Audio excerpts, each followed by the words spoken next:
Uni Rugby presents HonestRugbyChat by Cameron Petrie, and today we only have one guest. Oh, actually, I should say it is episode 4 now, so we're nearly halfway to nice double figures with a good old 10. I'm here with William this week.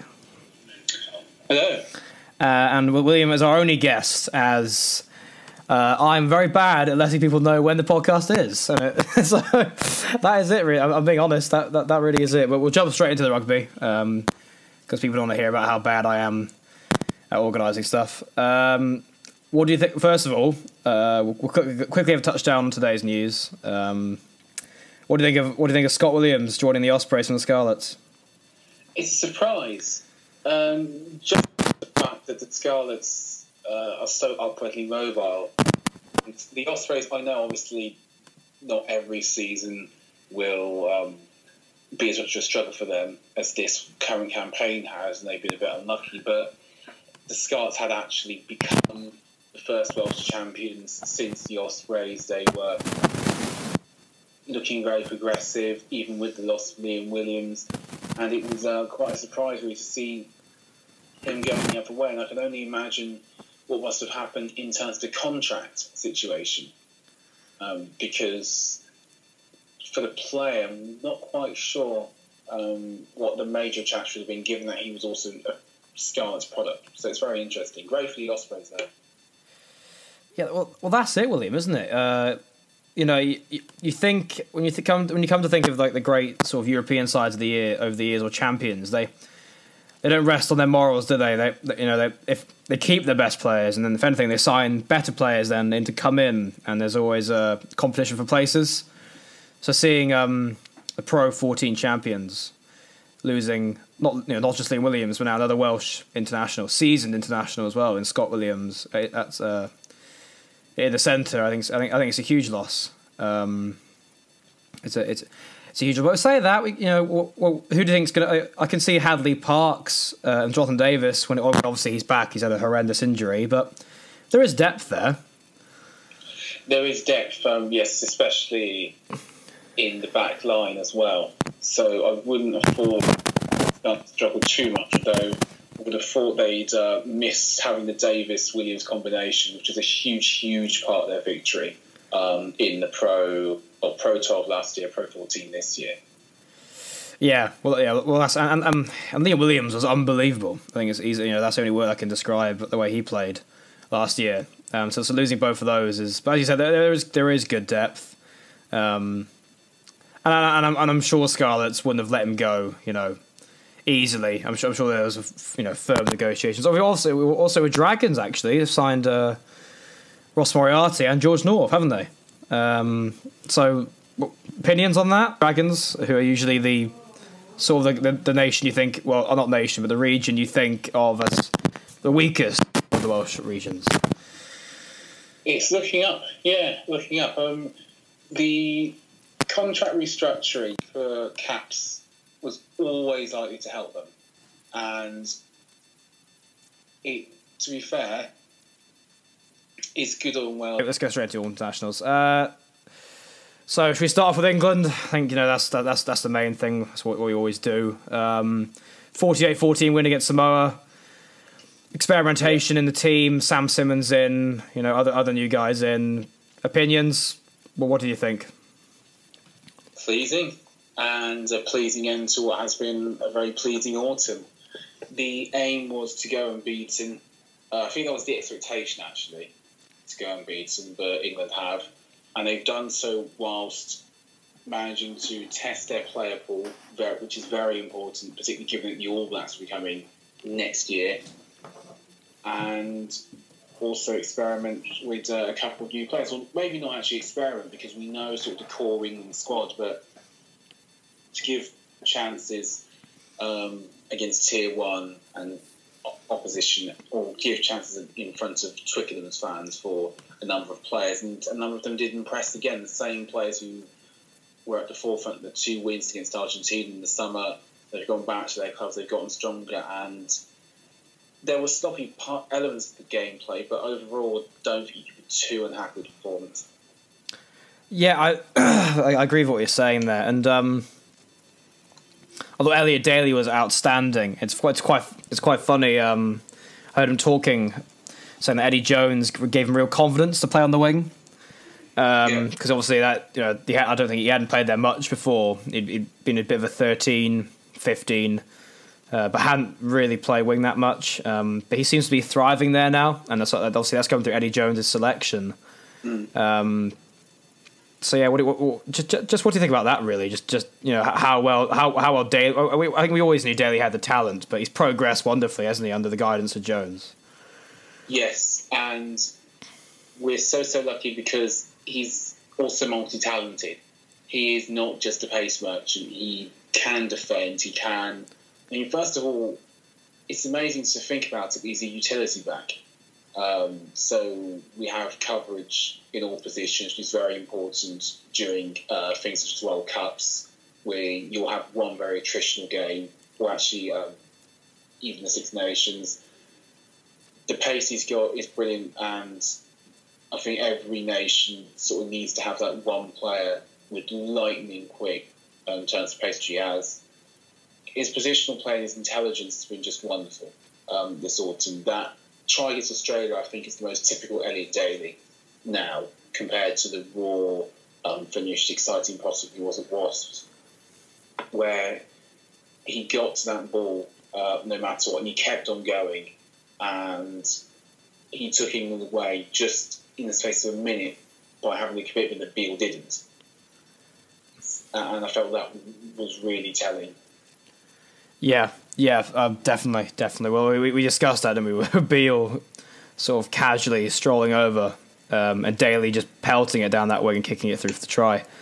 Other guys, I thought Sam Simmons had a very good game actually. I thought. He did. Go on. No, he did.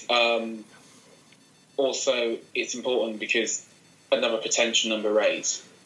I know that Hughes has done really, really well before getting injured, but the idea that Jones has of having 3 players in every position is the same level the All Blacks are at, and we'll talk about them a bit later.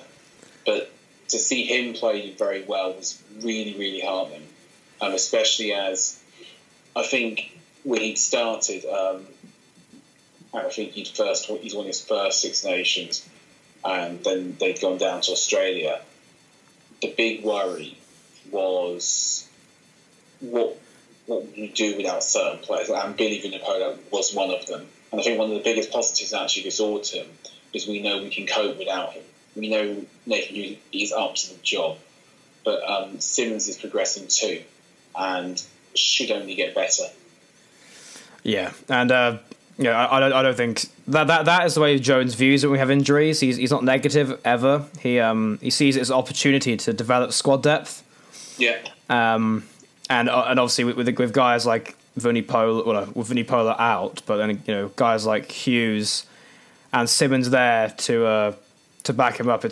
And obviously with Genj started at loose head prop as well. Again, talking about the 3 guys in each position. I think it's becoming a realistic reality now. But the only place I'll probably say is a weakness is tight head prop.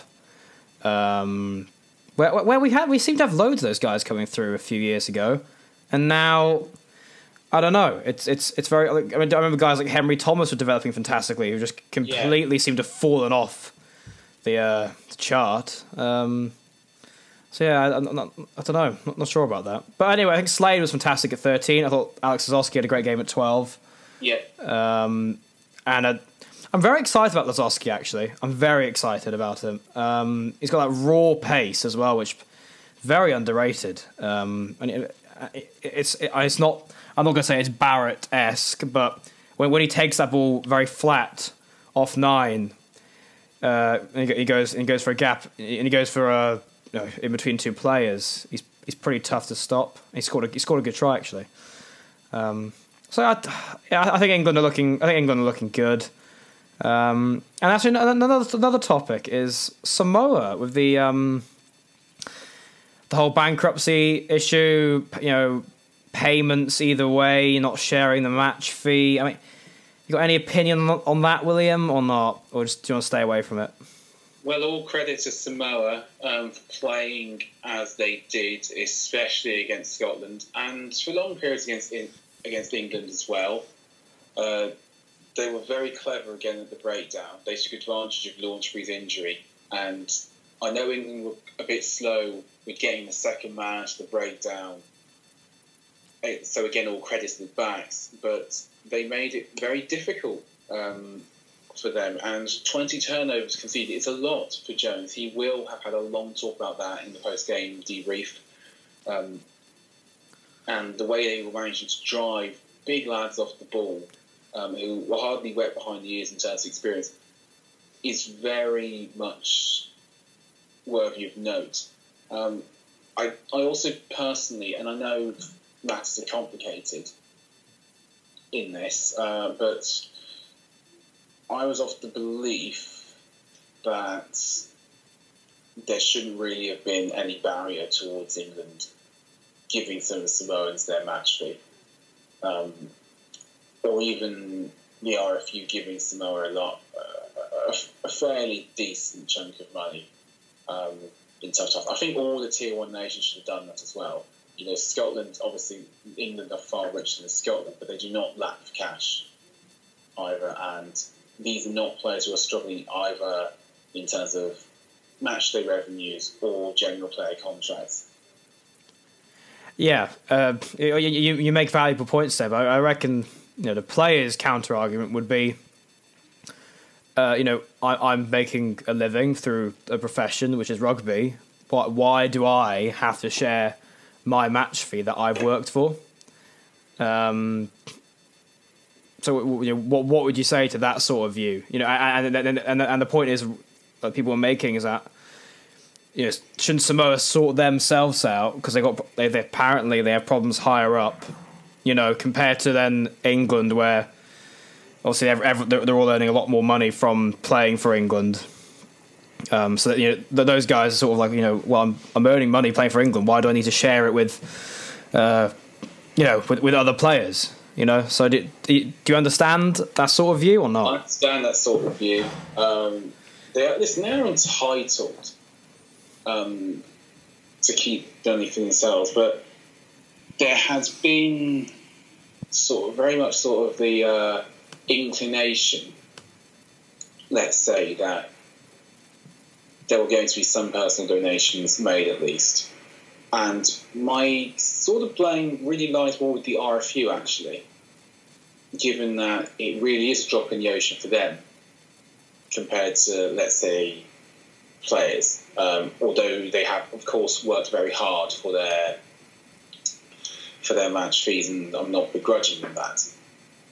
As for Samoa and Samoan rugby, they do need to sort themselves out, and there should be a lot of scrutiny on certain officials, because World Rugby does pay these teams.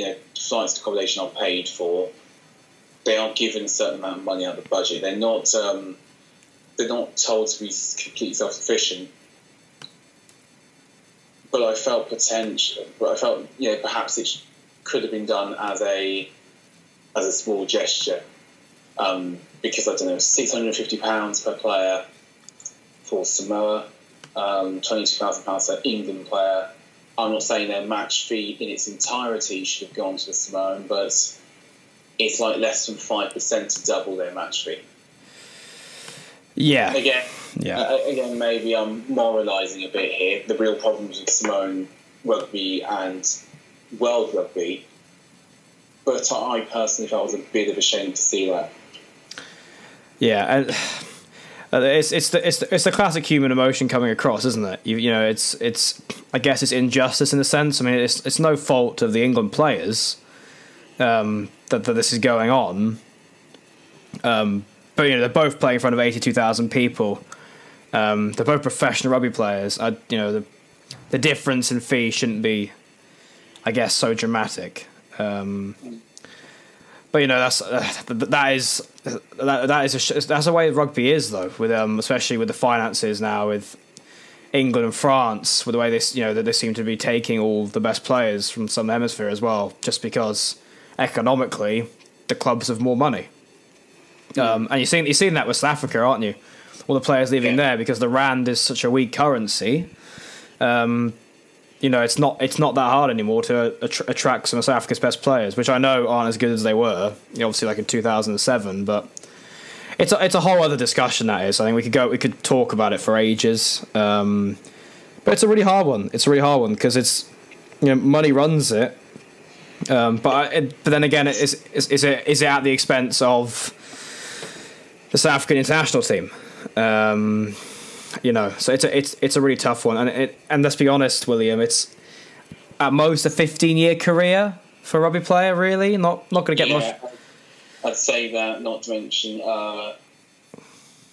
pretty serious injuries when they do come. Certainly more severe than in other sports. Not to mention, of course, concussion as well, which I think in the future will become something that is diagnosed and ends careers earlier. First of all, due to the increased workload. Second of all, due to increasing muscle masses in players. And third of all, due to a more stringent standard that has to come in line with that, as you're seeing sort of through HIAs. An example is George North, let's say, and his struggles. Yeah, George North's a great example. He's had a very, very tough time of it with concussion in general. And that's the thing with rugby. Actually, I've seen an increase in player size. Even I was watching a few highlights from the 2011 World Cup in New Zealand the other day, and players are bigger now than they were then, quite considerably when you compare international teams. But in a sense, it's a good thing, I think, because the Namibian rugby team now are strength and conditioned, as good as the All Blacks are. So when they play, they're like, well, we're as fit as you, we're as big, we're as strong, but you're just technically better and got more skillful players. And I think that's why we saw Namibia only lose, 58-13 in the 2015 World Cup in England, when Namibia in 2003 were losing to England and Australia by 130, 40 points. So I think in that sense it's good, but obviously people getting bigger, stronger, faster, what happens? More injuries. And the way the tackling's going at the moment as well, the rugby player in me wants to go, oh, come on, man up, get up, he's just if a guy who's very short, you go to tackle him, ducks, and then you hit him in the head, and then that guy gets like a red card or whatever. I feel there's a lack of common sense with it now, but I understand they have to implement these laws to protect the game, because then parents aren't going to want their kids playing a sport where they know they're going to get concussion, and there aren't laws to stop it or whatever. So I don't know. It's a tough one. We'll move on anyway because there were some fantastic results. I'm just going to say the score, William, and I think you're going to happily talk about it for a while. So Scotland 53, Australia 24. Yeah, it still will be barely believable for most Scots. To put this sort of into context, this is, first of all, it's the heaviest ever defeat inflicted upon the Wallabies by a Northern Hemisphere side since 1976. I'll repeat that again. 1976 is the last time Australia will be anywhere near as badly as they ended up being beaten. It's also Scotland's biggest ever Southern Hemisphere win. And to even get a comparable sort of success margin, you have to go back to 1990 against Argentina, when they certainly wouldn't have counted it as one of the Southern Hemisphere's big four then, not like they do now. It was incredible, and Murrayfield was something special. I must say, the rejuvenation of sort of the Murrayfield atmosphere has been one of the more pleasing aspects of rugby in the past couple of years. Yeah, it did. Murrayfield for a while seemed to just be filled with miserable Scots, didn't it? And rightfully so when they're Dan Park. No hating on Dan Parks here, but he seemed to be the fly half in some of the dark ages for Scotland when they were battling with Italy for the wooden spoon. So to see them hammer it was putting 50 points on Australia. This side only a month ago, is it, beat the All Blacks. I think a month ago is that correct, William? Yes, in third Blezzardo. Exactly. Yeah, exactly. So this, only a month ago or so, Australia were beating the All Blacks. Scotland put 53 points in them. However, there is a discussion here. The score was 12-10 when Kepu got sent off. Mm-hmm. Would the result been anywhere near the same or similar, or even a Scottish win, if Kepu had remained on the pitch, William? When Barry McGuigan went over, also Brian McGuigan, I should say, apologies to Scottish fans, went over, I think it was the second time, it was deep in the second half, I was sort of the opinion that RC performed so strong that it wouldn't have mattered. Now, the margin wouldn't have been anywhere close to record-breaking. No, I don't think so. But for the majority of the first half, the Scots dominated anyway. Yeah. They've been in total control. Australia were struggling to get any sort of foothold in the game until Bernard Foley came to save them twice. And if anything, the score could have been, and probably should have been, I think, a fair bit wider than it was at 12-10. I think Australia would have been very pleased to get themselves to 12-10 by that point. They weren't handling Scotland's sort of mix of pace and power as well, but the speed of thought that they've got there as well, and again, all the plaudits to Finn Russell and Ali Price, was really creating a lot of problems for the Wallabies, and they were getting swarmed. They didn't know what to do, and they never had the time to get into the game. I'm struggling sort of to think that they would have managed to get enough of a grip, especially around the breakdown, and especially in trying to get a field position, really to salvage the game. Even if Kepu had just been yellow carded, I really struggle to see him sort of winning that game the way it went on Saturday. And this is having watched and then re-watched it.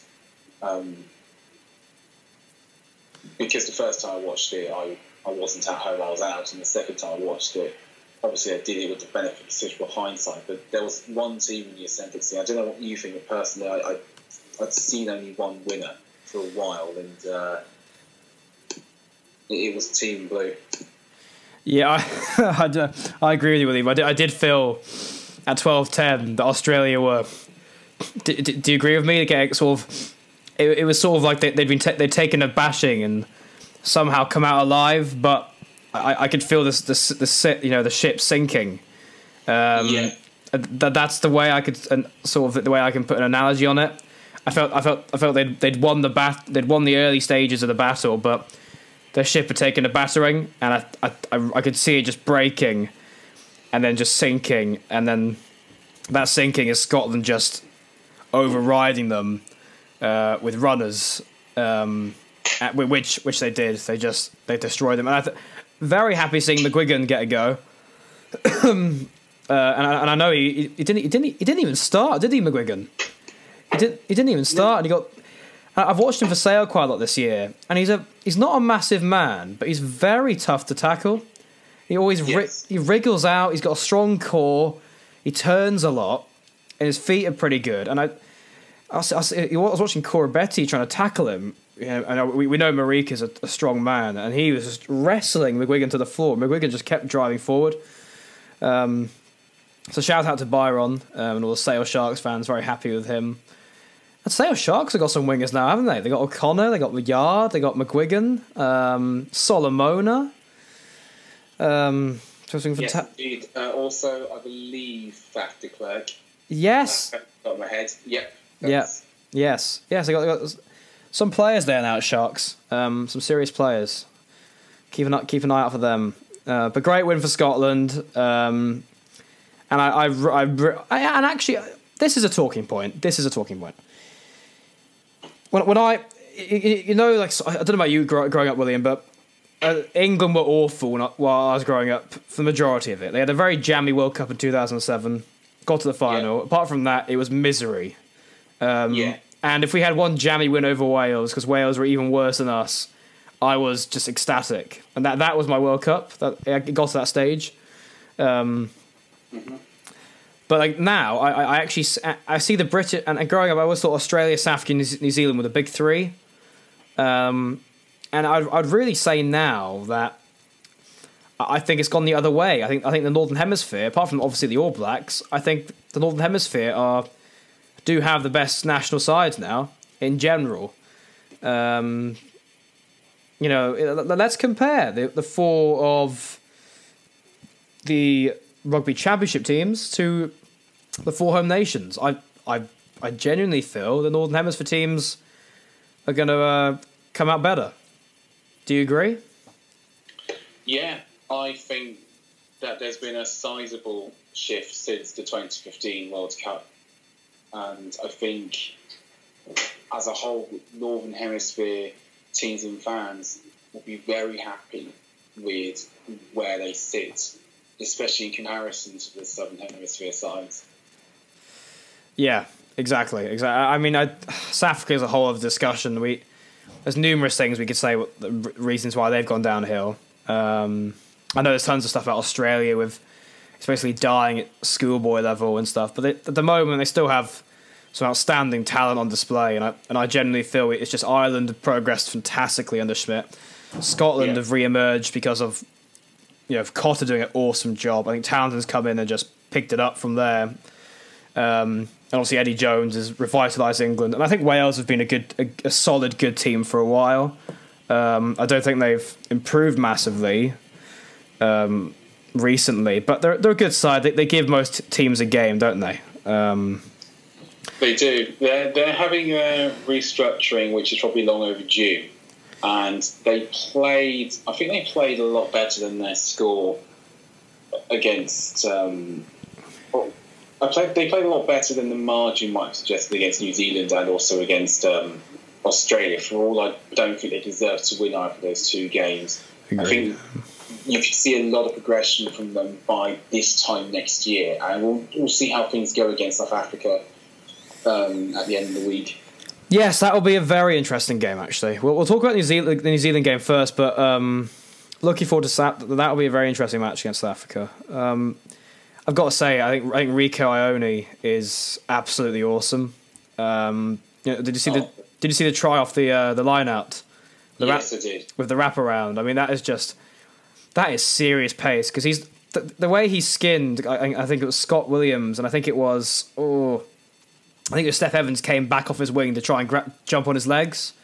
I mean, Steph Evans and Scott Williams aren't slouches, are they? But Ione's pace is so raw. It's and I don't know about you, but when he carries into people, he's not a huge man, is he? But he deceptively strong. He's throwing guys to the ground, and I think it's just that power he possesses with which is where his pace comes from. Opinions. Beauden Barrett, World Player of the Year, deserved. Oh yeah, absolutely. I think he's the best player on the planet, and while there's actually good competition, I don't think there's any doubt about it. I also think he's pretty much single-handedly saved the All Blacks from I'd have said it'd been 2 more defeats. I can think of 2 occasions which both Barrett's did. So first of all, obviously Scotland. Oh gosh, yeah. Yeah, and secondly, actually, it was the second Blessed Cup test in the Rugby Championship when he was exceptional that day in creating the late try when Australia had gone toe-to-toe with the All Blacks and looked, I think, set to make it over the line. Yeah, what was the score there? 36-32? Something like that, wasn't it? Yes. I think Barrett scored in the 78th minute or something, didn't he? Yes. Yeah, that was a great match. I tell you what, Australia really give it to New Zealand. There's a great rivalry there between those two nations. Indeed, always a fantastic Test match when those two play. But yeah, as you say, I think Barrett has been that driving force that has kept New Zealand on top of World Rugby. Would you agree? Yeah, I would do. I think, if anything, he is now the most important player to New Zealand, and there's no question about that. They actually have had a good year in terms of restructuring their squad, and I think actually the injuries will prove a blessing. They'll prove a blessing in hindsight, because you've seen the likes of Mackenzie come through. Obviously, I think Ioane is a fixture for the future. But Leonard Brown has come through. Ryan Crotty's now established. There's 3 or 4 players who could pick at fullback. Nehemiah Scudder is still to come back. He came back. He looked great. Unfortunately, he took a nasty knock, but it's only brought more players into that squad. And also, I think Cody Taylor, he might not be a Dane Coles, but he handles extremely well. He is excellent in the loose. There's 3 fair all the New Zealand forwards are, and he can be trusted with high pressure assignments, which I think will help Steve Hansen sleep at night. Yeah. Oh yeah, great points there, William. So increased squad depth, basically, isn't it? Mackenzie I thought he's been playing fantastic. I've got a few chats I'm in, and I know that some of New Zealand, some All Black fans I know have been ripping into him a little bit. And I think it's completely out of order, because I think he's been outstanding, considering he's been sort of thrown into that 15 shirt, which is a burden in itself, really. It's a big shirt to step into, an All Black shirt, and I think he's taken to it really well. He scored that fantastic try against South Africa, didn't he, in the Rugby Championship as well? Yeah. So I think he's done a great job. I'm a huge fan of Naholo. There's no messing with that guy. You give him a chance, he'll bump you off. And two great finishes against Wales. Awesome finishes, which I wouldn't be confident saying, but not many wingers, not a lot of wingers are going to finish those 2 chances as he did. Well, definitely one anyway. I remember both of them being very good finishes. Am I right with that or not? Was it only? Yeah, exactly. So All Blacks. They've created further squad depth now. I thought Luke Whitelock had a decent game at 8 actually as well. I thought he did. He did. I liked his offloading game. As always, distribution is as good as an inside centre. I'm a fan of Squire as well. He's a very big, aggressive ball carrier. And I enjoyed his tussle with Navidi and Shingler, actually. I thought that was a sight to watch. Jake Bulwinoff, didn't he, with quite a serious injury, if I'm correct? He looked in a lot of pain. Heard anything about that or not? Can't say I've heard anything too specific. Nothing I could say sort of on air for definite. Yeah, there's media law coming into it. there is a bit of media law, but I've not really heard much about that. Yeah, well, don't worry, Wales fans. You got Corey Hill to step up for the South Africa game. That's not a joke. Sounds like I'm being a massive dickhead there. I think that's the sort of chat done with that Wales New Zealand game. I'm just going to slowly move on now. We've got Ireland Argentina. I thought was more competitive than I thought it'd be. Then again, I thought Argentina I think they've actually looked very solid so far this autumn. Set piece seems to be quite tough again. I saw some traditional Argentinian scrummaging going on, and they've got some live wires out the back, haven't they? Sanchez, Baffelli. Huge fan of Moroni, terrorised Ireland in 2015 in that World Cup quarter-final. Moyano as well. I mean, Tukelet, we know what he can offer. Did you catch any of that game or not? I did actually manage to watch Ireland. Very typical Joe Schmidt performance. I think they'll be mostly happy with that. they kept Argentina mainly at arm's length, which I think at the end of a long year in which they bear the brunt of lots of very heavy fixture season, because they now all play Super Rugby and some do get called up from Europe as well. But they kept them at arm's length. I think that would have been expected in the standard, especially considering, what they did to South Africa a couple of weeks ago. But they weren't, I would just say there weren't too many negatives, really. There'll be little things that Joe Schmidt will go back and look on, which is the way he operates. But the most important thing about the performance was that it didn't ever look, it never looked quite in danger, and Argentina were a bit flattered by the late score. And also Jacob Stockdale is one of a growing group of young backs who they found. This is very important because the Schmidt style works brilliantly when you can impose on another team. But Ireland are bucking a trend in which teams who run the ball, use playmakers, and have innovative attacking setups, not that Ireland can't attack, are really coming to the fore in world rugby. You're seeing it even now in the Six Nations. There's been a reversion to sort of running rugby being sort of the dominant factor. So to have athletes like Jacob Stockdale and, of course, and Adam Byrne, who I just absolutely love, coming into the side and giving sort of extra finesse and extra movement especially, is a big, big asset, because that'll be one area, I think, in which Ireland might just consider themselves vulnerable. I noticed also when they lost to Scotland, they were outrun.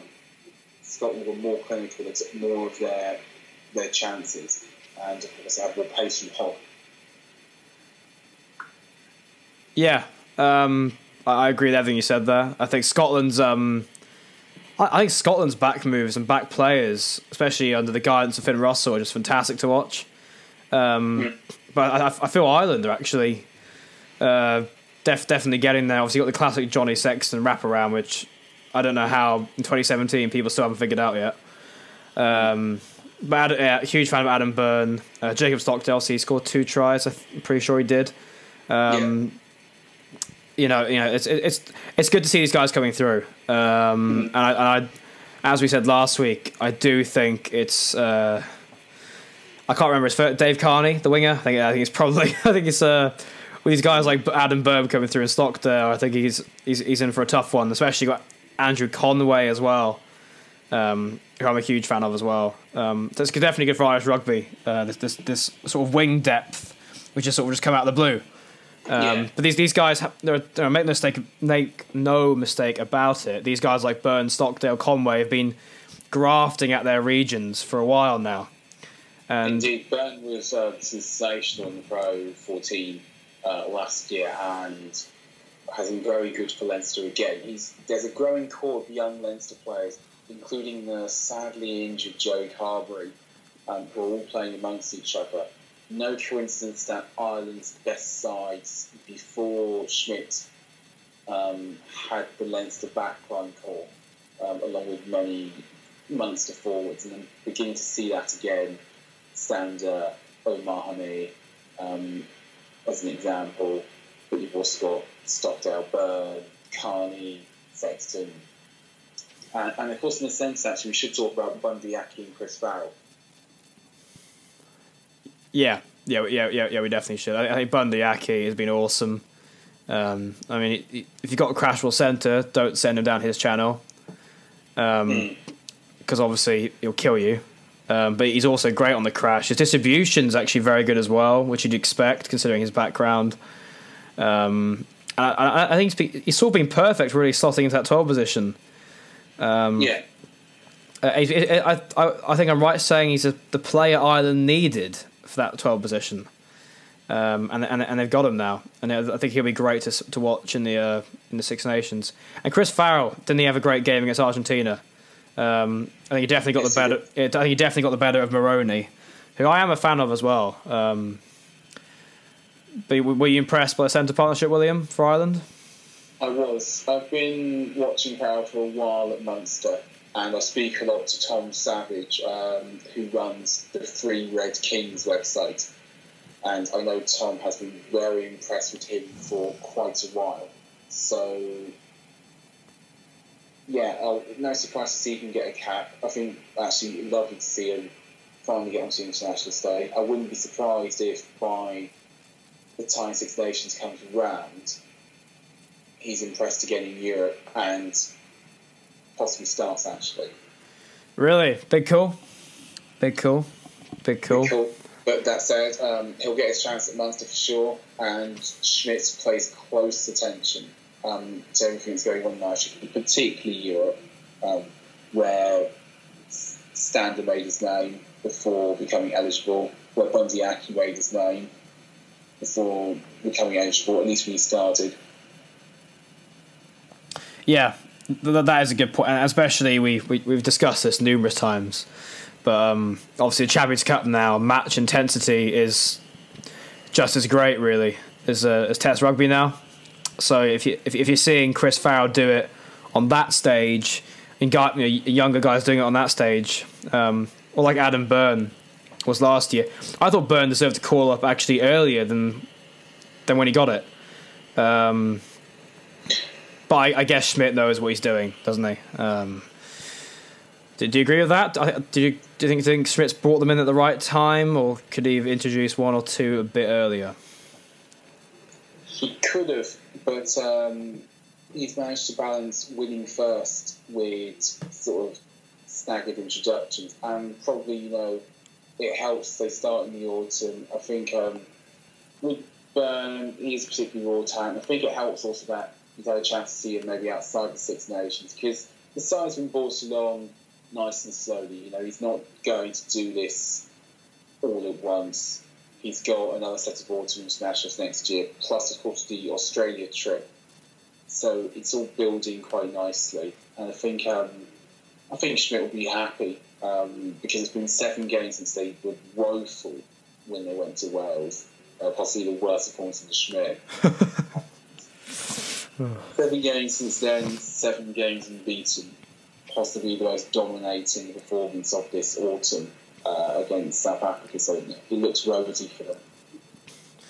Yeah, that South Africa game, one of my good friends who I'm begging to come on this podcast, but he insists his head is too deep in university work.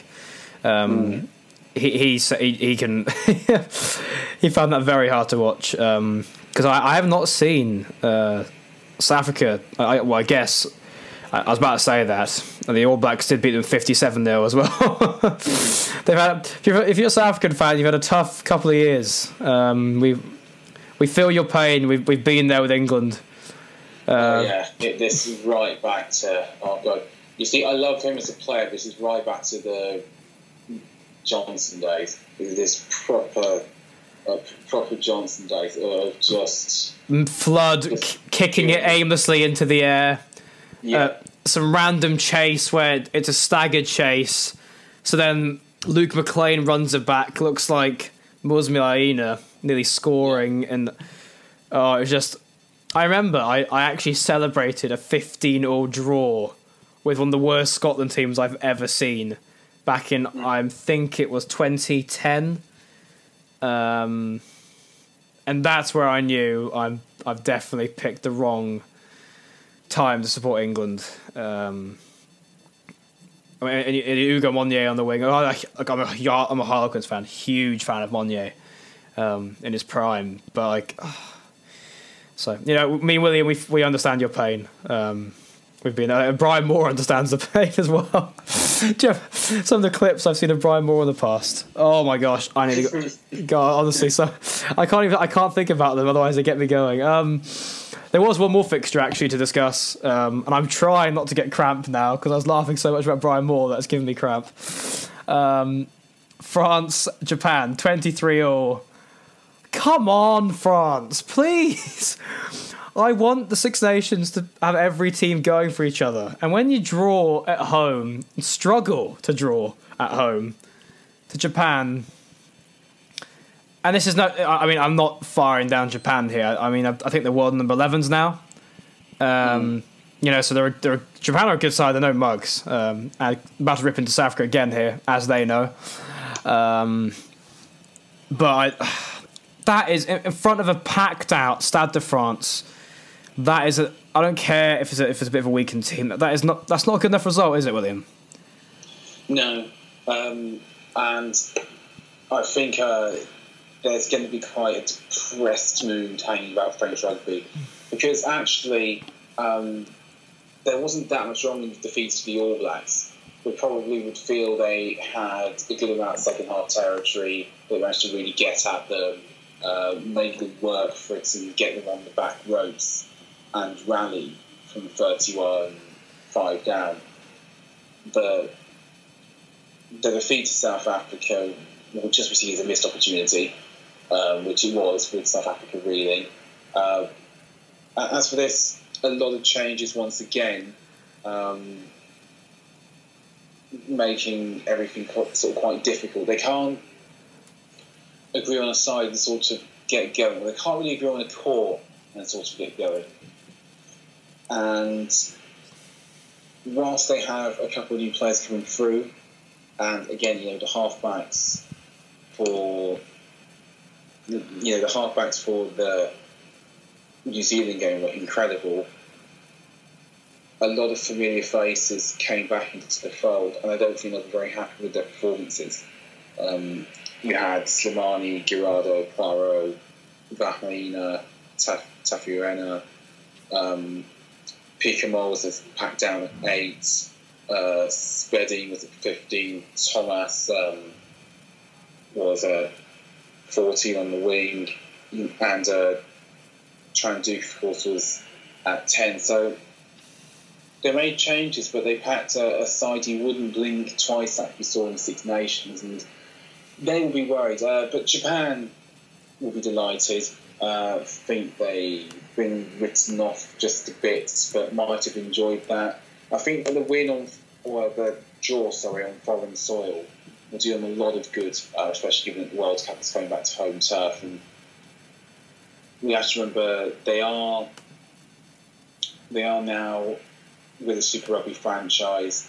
They should keep on getting better, and hopefully they can make the best fist of it in 2 years' time, even without Eddie Jones. And I think actually the fact that he went after the World Cup might be a blessing in disguise for their chances, because they can adapt to the new coaching regime. And all credit to them.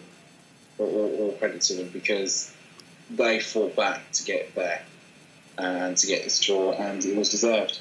There wasn't any real hard luck stories. Everything that came against them was deserved. Exactly. It seemed, when you look at the French front five, well, I'll say the pack, hugely physical, massive as well, I'd say. I mean, Faumina and Taunafuna are two huge men. And if you're France, you're thinking, right, let's go for them up front. Let's really rough them up. Let's get game line dominance. Let's dominate them at the set piece, and we'll probably stumble to a victory. But that didn't happen. I mean, again, Japan, when they're firing, they move that ball from side to side so quick. And I was just watching this huge French pack just chasing them. It was like an overweight middle-aged dad trying to chase his naughty kid. And he was just running out of breath, and he's trying to chase the kid. The kid keeps going, and the Japan side isn't very. It reminded me actually quite a lot of the South Africa game, 2015 World Cup, just the way they moved the ball, and they do move it fantastically well. And I'm a huge fan of the right winger, Lameki, I think his name is Lameki. I thought he had a really, really good game. And I didn't really see much of Gabriel Lacroix. I think I've said his name right again. I'm not sure. But Lameki seemed to cause him quite a lot of trouble.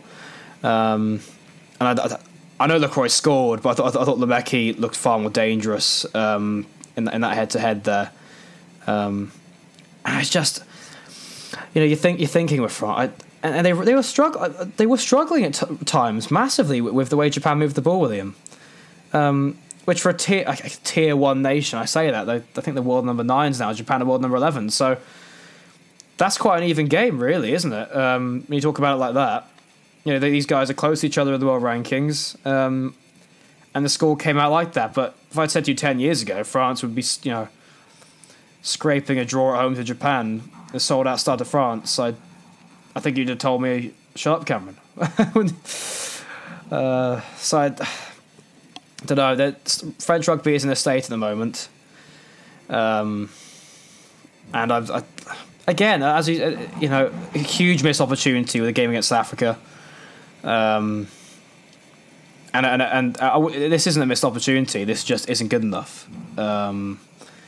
I know French rugby fans throughout the top 14 will be very upset with this, and not confident going to Six Nations against, even Italy. I think Italy are actually, and going on to Italy actually, they did lose pretty convincingly to South Africa, who seemed to got their groove back a bit, with Pollard back at 10. So do you think that's a good decision from South Africa, playing Pollard at 10 instead of Yankees?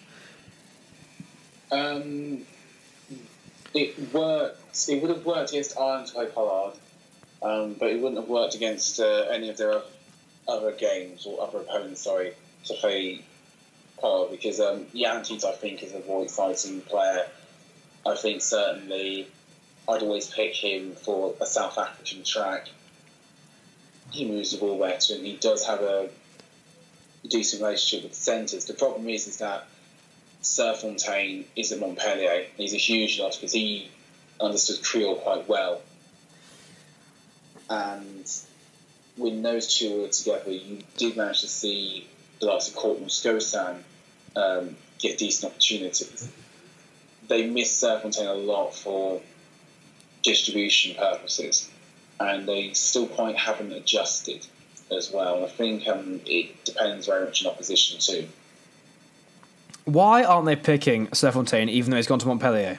Are Montpellier not releasing him? Or it's happening next season. What is going on with the whole situation? Because he was playing so well at 12, and I just honestly, South Africa are in that Argentina stage now where look, they can't afford to not pick players who play abroad. I find it a sad situation again. It's a very convincing win against Italy, obviously, but I mean, I would say you expect it, obviously, that they lost to them last November. So I imagine Italy were licking their lips for this match, but South Africa came out and won convincingly, and it'll set it up for a good match against Wales next week. But yeah, Serfontaine's a huge loss. What would you do if you're the South African Rugby Union about that situation, and this, I guess, the situation in general with players moving abroad?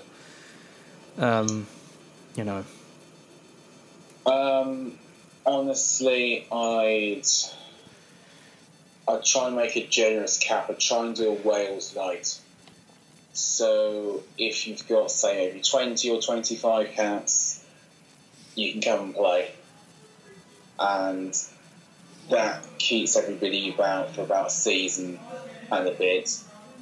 Not every single player is going to go to Europe. Most of the South African players actually are just lines now. And in any case, the Cheetahs and the Kings play in Europe, so actually it's a different situation than, say, the Australian Rugby Union has. Then Europeans need to have to prevent them from going to France. And I think you could possibly make life easier by doing that, because there are a lot of out-of-rugby stresses upon the national team right now, and that's clearly not working. I think, however, the arrival of Rassie Erasmus could change a lot, especially considering what he did with Munster. Yeah, I saw that. I forgot to mention it. I think that's a great appointment. And I think what I've heard people have been saying is that Rasmussen has basically been put in, and he's basically sort of steering and controlling the ship now, because they didn't want to fire Coetzee, just 2 years, halfway through his contract, or 2 years before World Cup. That's what I've been hearing. I'm not confirming this is true or anything, but apparently Rasmussen is taking quite a lot of control of the proceedings of South Africa now, and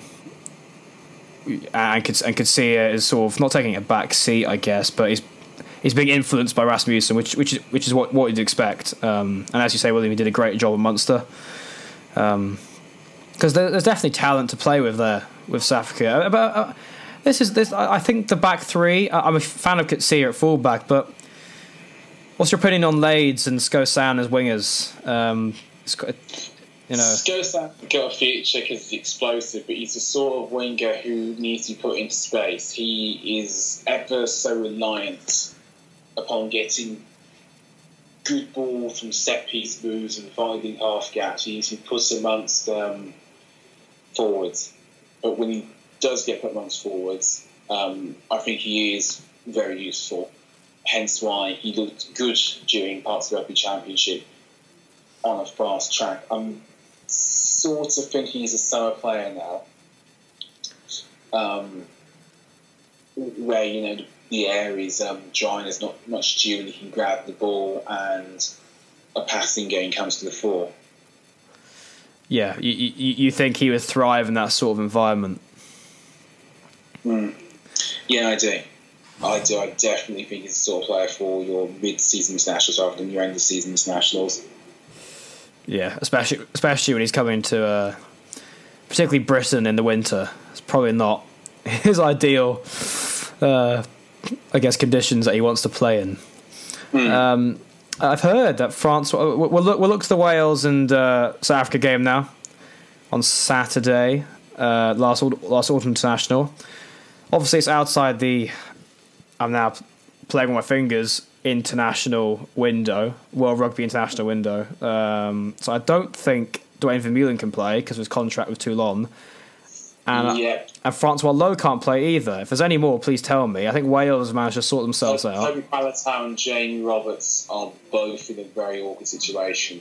I'm really not sure Palatau will be let go, given it's the Chiefs for Bath this weekend. And it's Harrison's for Harlequin, so it's the worst timing. And that will be a tug of war. That also might apply to Moriarty as well. Oh, no, of course. Yes. Oh, gosh. It's a shame, really, isn't it? Because it's a good... I think this year is actually quite a decent fixture because I think they're quite similar in quality, South Africa and Wales at the moment. So I think it'll be quite a good game to watch, but it's never as good if people are missing the best players. And Roberts, I think we can sort of brush that one off, can't we? Yeah, Roberts the main. I mean, it would be easier if to be fair... I think honestly it'd be easier just because he got called up out of injury. Exactly. Easier if there was somebody fully fit to replace him. Exactly. Yeah. Well, that's the issue for them. I don't think it's going to affect the starting 15 directly though, like Faletau would, because I think Faletau's one of the best number 8s in the world. I think he's world class, and he's. I think if we're talking about replacements for him in the world, I think only Kieran Reid. Billy Vunipola, I think only those two guys really come near Faletau in quality of replacing him. So that's, if he can't play, that's a huge loss. But South Africa, 2 massive losses there. The re-emergence of Dwayne Vermeulen's been a massive help because I thought against the Ireland match when Lowe was playing 8, Lowe is a flanker. He's a 7. He can play a bit of 6. He's not a number 8. He's not a big ball carrier, is he? So Vermeulen has definitely helped stepping back into the 8 jersey. That's the thing actually with the cap system, William. I think in South Africa at the moment it's 60 caps to stay there, to 60 caps, and then you can move abroad. I mean that's a lot of caps, isn't it? Yeah, I think so. It's incredible amount. It's a huge shame. That Ali's not on because he got our predictions.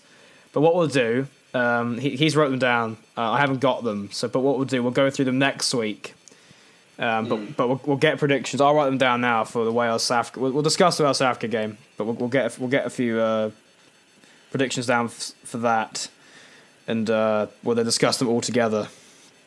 So looking at it, Fairtown might not be playing. I mean, Roberts doesn't really affect them.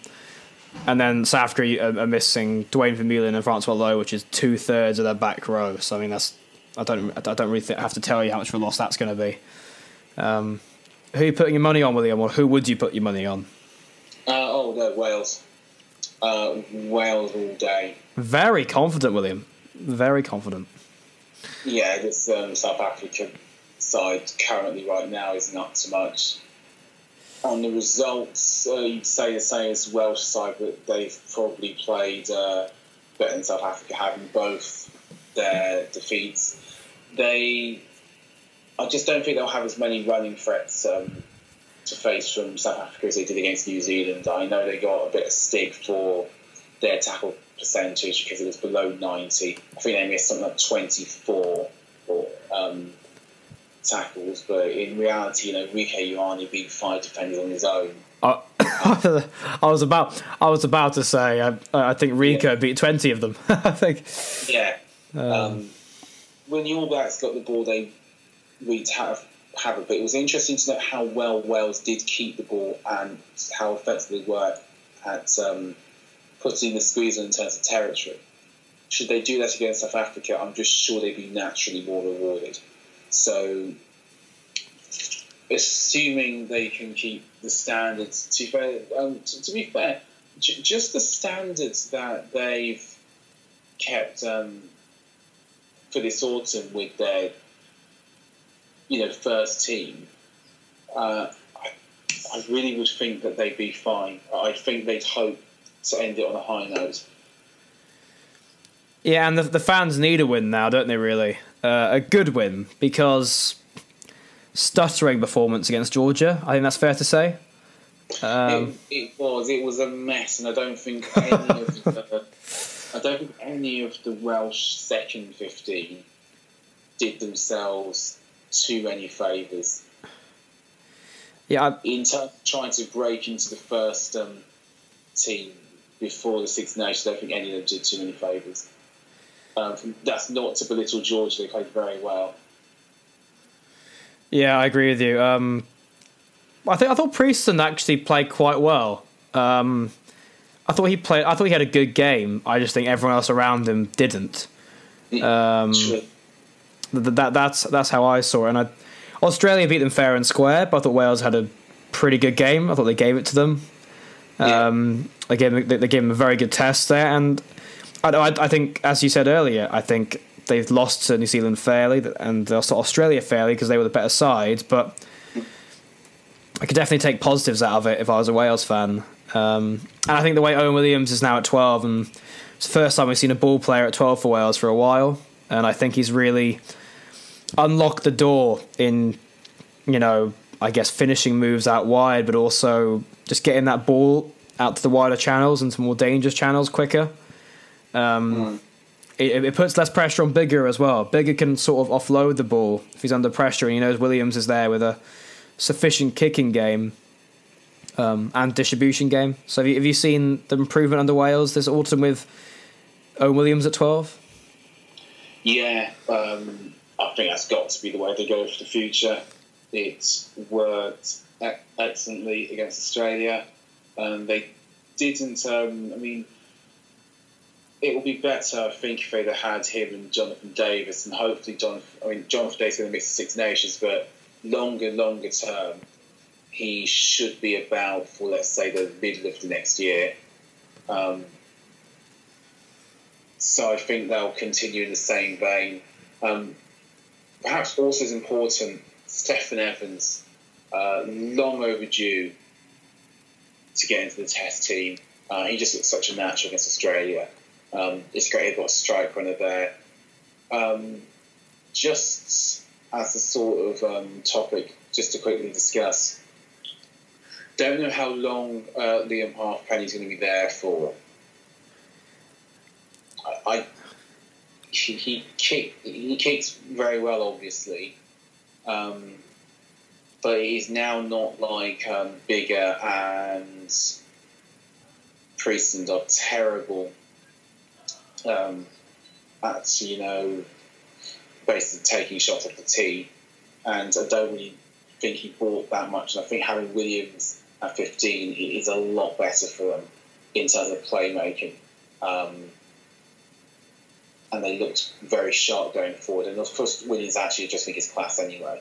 I think he's close to world class. So I don't know where Halfpenny's going to continue to fit in. Yeah. I think this is a discussion which people probably don't want to have in Welsh rugby, because obviously Halfpenny's done so much for them over the years and for the Lions. But there's only so long your goal kicking. Excuse me, I'm coughing. Can keep you in the team. Because this is no dig at Halfpenny. This is just being honest. His distribution isn't great. He lacks threatening pace. Look, he's solid as hell. He'll tackle anyone. He'll catch any ball. He'll take a hit in the air. But he's not going to set the world alight. He's not. And then we compare him directly, as you said, to Liam Williams, who, again, I'm agreeing with you again, William. He is border world class now. I think every time he plays the All Blacks, he terrorises them, whether it was for the All Blacks or for Wales. And he's a serious. I don't think it's competition anymore. Who plays 15? I think with Bigger being a decent kicker and Owen Williams being a decent kicker, I think you get one of those two guys to kick. I think you start with Liam Williams, because I think you gain far more from Liam Williams starting at 15 than you do if you start him on the wing and then you start Halfpenny fullback just because he's a better goal kicker. When I don't think he's Owen Williams is a fantastic goal kicker, and Bigger's pretty good as well. I don't think the Halfpenny's far better than them. And I think Liam Williams would give a lot of positives to that Wales side. And you're looking at a potential back three of Liam Williams at fullback, and then North on one wing, because we know North can be world class. And then then your choice between Amos or Stephen Evans. That's a very good back three, and it's one as an England fan I'd be terrified of. Really, I'd be pretty scared of it. It's definitely more in thinking probably with what they want to take to 2019 as well. Yeah, definitely. Yeah. I would you agree? Halfpenny's still got a huge part to play. I think as a squad player, I'm saying old head. I mean, the guy isn't even that old. I mean, what is he? 27. If he might be 28 now. I don't even think he's that. No, he's 28. He's 28. But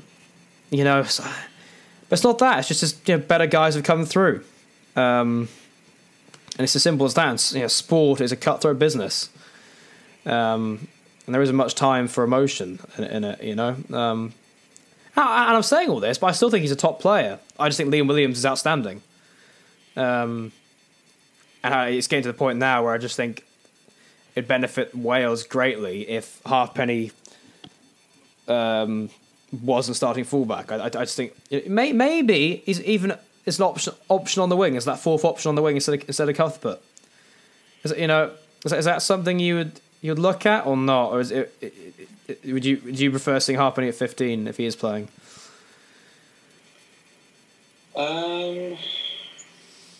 Gosh, I think Williams plays wings with Saracens, but I think because if you've got Stephen Evans there and you can have Hallam Amos there, you can have three playmakers outside of two strike runners. And I think we're really excited to see that work for Wales.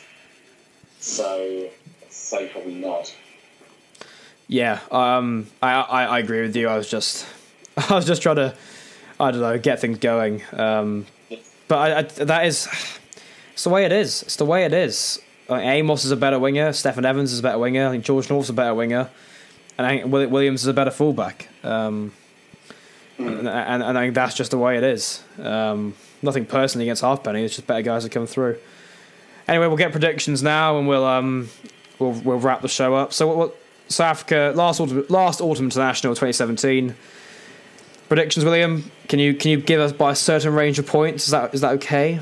Certain range of points for Wales, South Africa, the last autumn international in the Principality Stadium on Saturday.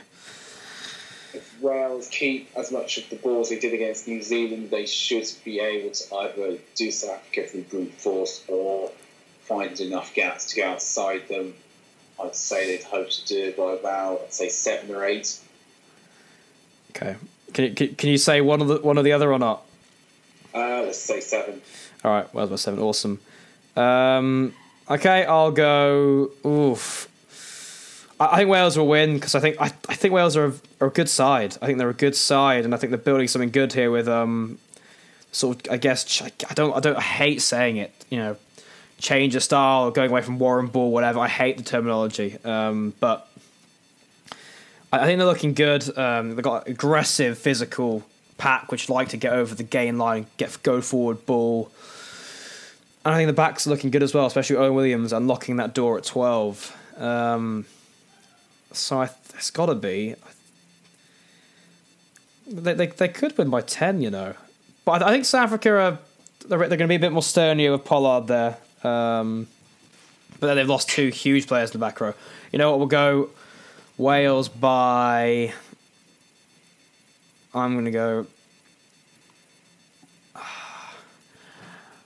I think Wales by. I'm going to say 8. It's so close to yours, but that's my genuine prediction. I wanted to say 9, but I just wasn't feeling it. Or 10. I thought that was too, not disrespectful to South Africa, but I think they're going to. I think they're going to fight a bit more than they have done, because it's their last game of the year as well. So there we go. We got those predictions for last week, and we'll discuss the Autumn International predictions from 2 weeks ago. Next episode, we'll run over those. I'm just going to quickly run over University Rugby.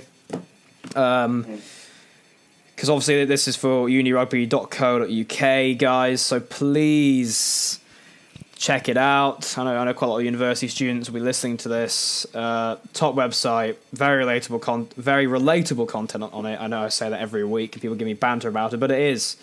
Because if you're at university playing rugby, and you've got match report stories on it, the transition from playing a university rugby, then trying to play for a men's team afterwards, all that sort of stuff. But anyway, we'll run through the Buck Super Rugby scores. Loughborough lost at home to Exeter 17-15.